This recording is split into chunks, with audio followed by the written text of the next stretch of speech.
Silent City is the main settlement of the Dwemer in Skyrim. It lies deep underground, in Blackreach. The atmosphere here is incredibly grim. The ancient Dwemer ruins are now occupied by the Falmer and their mysterious servants. Usually, as soon as we approach the city, we are immediately attacked by enemies. But if one acts cautiously and sneaks in unnoticed, an unusual scene can be witnessed. A Falmer stands before an elevation, resembling a throne, and beside him are two humans and an orc. Considering the crown and his position, it can be assumed that this is the local ruler of Blackreach. This detail often goes unnoticed, as few players ever infiltrate the city stealthily, but if one does, the game world reveals itself from an entirely new perspective. South of Iverstead lies Honeystrand Cave. At first glance, it looks like an ordinary bear den. Beehives hang at the entrance, and it is precisely for the honey that the bears have settled here. However, travelers should be cautious. Inside, there are numerous bones and even the fresh remains of a bandit who once tried to plunder its treasures. But the most interesting thing is hidden in the cave's center. There lies a skeleton in a very strange pose, illuminated by a beam of light and half buried in the ground. Attentive players will recognize it at once. This is a reference to Star Wars. Han Solo was frozen in carbonite in exactly the same position. It's a kind of developer's joke concealed within this grim cavern. In Kynesgrove, not far from the tavern with the beautiful name Braidwood Inn, you can meet a miner named Keld the Younger. At first glance, he gives the impression of a stern and even somewhat rude Nord. His replies are sharp and short, and after a couple of lines, he immediately walks away, as if unwilling to talk to us. He seems like a hardened warrior, capable of handling any foe. During the first encounter, he even throws us a cocky remark. I've never seen you before. Leave me alone. My pa runs this town, and you're going to be in big trouble if you mess with me. But if you take a closer look, the impression changes. Keld the Younger lives with his father, Keld, and his mother, Idra. If you watch their family conversations, you can notice a strange detail. Despite looking like a grown man, he behaves like a child. Papa, Mama's making me do kitchen work again. And what did you say to that? She can't tell me what to do. Here you go, son.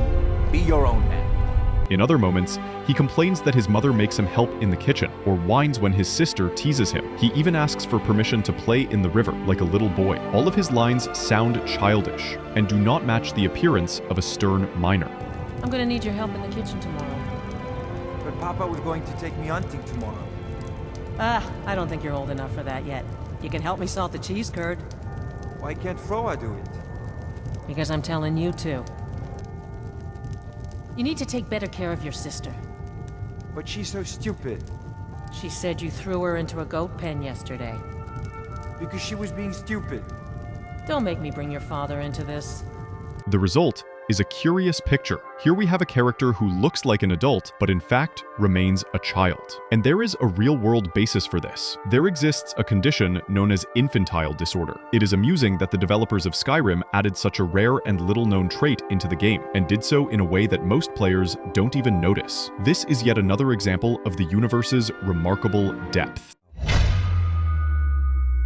The next stop is Bleak Falls Barrow. This place is familiar to absolutely everyone who has ever played through Skyrim's main quest. Here we encounter the first word wall, learn the shout Unrelenting Force, and find the Dragon Stone. It would seem the location has been explored inside and out, but even here, there is a secret. If you go behind the word wall, you can discover a waterfall, and right behind it, a chest filled with valuables is hidden. How many times have we passed through Bleak Falls Barrow without ever realizing that treasure was literally concealed just behind our backs?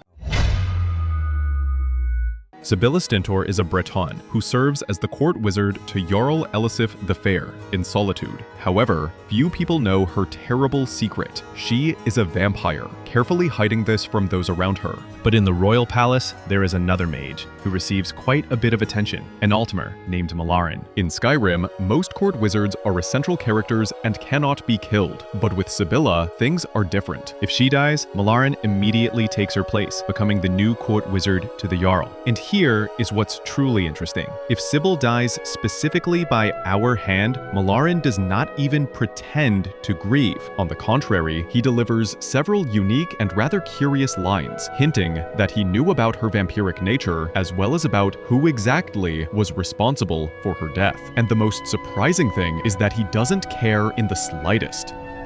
Now that Sybil Stentor is out of the picture, I am indeed. And the court is, well, free of her eccentricities.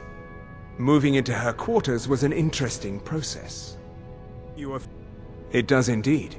You know, I hear you had something to do with Sybil Stentor's demise. That must have been a hard bit of business. I hear Stentor had been alive for a long, long time.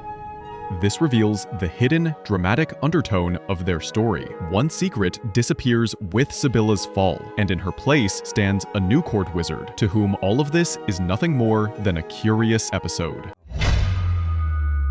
In the east of Skyrim lie the ancient ruins of Mzulft. This place is shrouded in mystery, and even upon our very first visit, we notice something strange. Many of the mechanisms are already destroyed. The question arises, who was here before us? The answer is found in a rare book titled Herbane's Bestiary Automatons. One copy can be found in the College of Winterhold, displayed in a case behind the orc librarian Urag Groshub. If you manage to obtain and read it, everything becomes clear. Long before us, a brave adventurer journeyed into Mzulft. In the book, he describes how he walked through the dead city, hearing the hiss of steam, the creak of gears, and the thunder of great machines, how mechanical spiders attacked him, how wall-mounted traps came alive, and how gigantic spheres appeared, armed with crossbows instead of hands. It was he who destroyed most of the automatons. The broken machines in the ruins are traces of his journey. Without the book, we might never have noticed, but once we learn this story,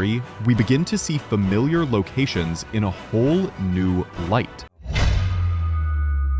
Now let's move on to the quest to kill an empire. This is one of the Dark Brotherhood missions, where we must assassinate the Emperor by posing as the legendary chef known as the Gourmet. At the entrance to the castle, we are greeted by Commander Morrow. He demands to see the writ we took from the real Gourmet's body. If at this moment we are wearing regular clothes or armor, everything proceeds normally. Morrow delivers his standard line and lets us inside. Stop right there. The tower is off limits until further notice. What's this now? Order of His Eminence, possessor of these papers, the Gourmet. By Azra. The Gourmet? I'm sorry, I didn't realize. We had no idea who to expect. You understand. You're not dressed as I would have suspected. But please, don't let me keep you. Proceed to the kitchen straight away. Gianna, the castle chef, has been eagerly awaiting your arrival. But if the player decides to take the role seriously and equips the full set of chef's clothing, including the white hat, then the dialogue changes. Morrow truly believes he is speaking to the real Gourmet, and his reaction is different. Stop right there. The tower is off limits until further notice.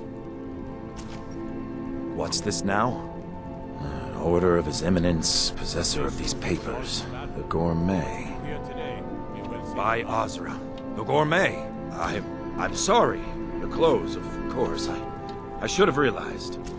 Please, excuse my ignorance. Gianna, the castle chef, has been eagerly awaiting your arrival. You should proceed to the kitchen straight away. This little detail is almost unnoticeable during a first playthrough, but it shows just how much effort the developers put into designing the quests. Even such small touches made the game feel alive. Let's recall the quest A Blade in the Dark, where the innkeeper Delphine shows us her secret room. In a calm setting, she reveals that she is a member of the Blades and has long been searching for the Dragonborn. Her room is filled with many curious details, books about Dragonborn, maps, and notes. On the table lies a map of Skyrim, marked with dragon burial sites. And what's surprising, this map is an exact copy of the Dragonstone, the very same artifact we retrieved for the mage Farengar at the start of the game. This means that somehow, Delphine managed to make a copy. The game never explains how, and noticing this detail is far from easy.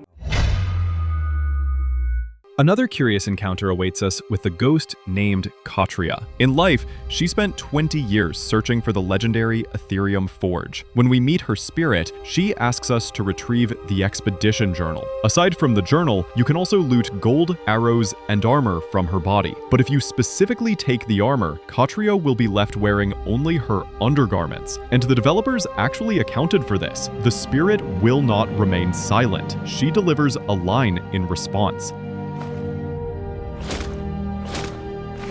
Really? You had to take the armor? Come on, leave me with a little dignity. It may seem like a small detail, but it gives the character more depth. Finally, let's take a look at a small camp near Froki's shack. At first glance, there's nothing unusual here. A miner is working with orichalcum ore. As we know, this material is used to craft orcish armor. But if you look more closely, you'll notice something peculiar. A diamond is sticking out of the rock, one of the most valuable gems in the game. And the miner didn't take it. Perhaps it's because he's an orc and simply didn't recognize its worth. The situation is quite amusing. After all, orichalcum sells for only 20 septims per ingot and requires hard labor to obtain, whereas a diamond is valued at 800 septims apiece. The difference is enormous. It seems the local miner made a mistake, but for us players, that's only a bonus. So Skyrim once again proves that this game is full of secrets and details. Even after thousands of hours, you can still discover something new, whether it's a hidden chest, a hint at a real-world illness in a character, a reference to Star Wars, or finely crafted dialogue. The game's world lives a life of its own, and the more attentively we engage with it, the greater the rewards we receive.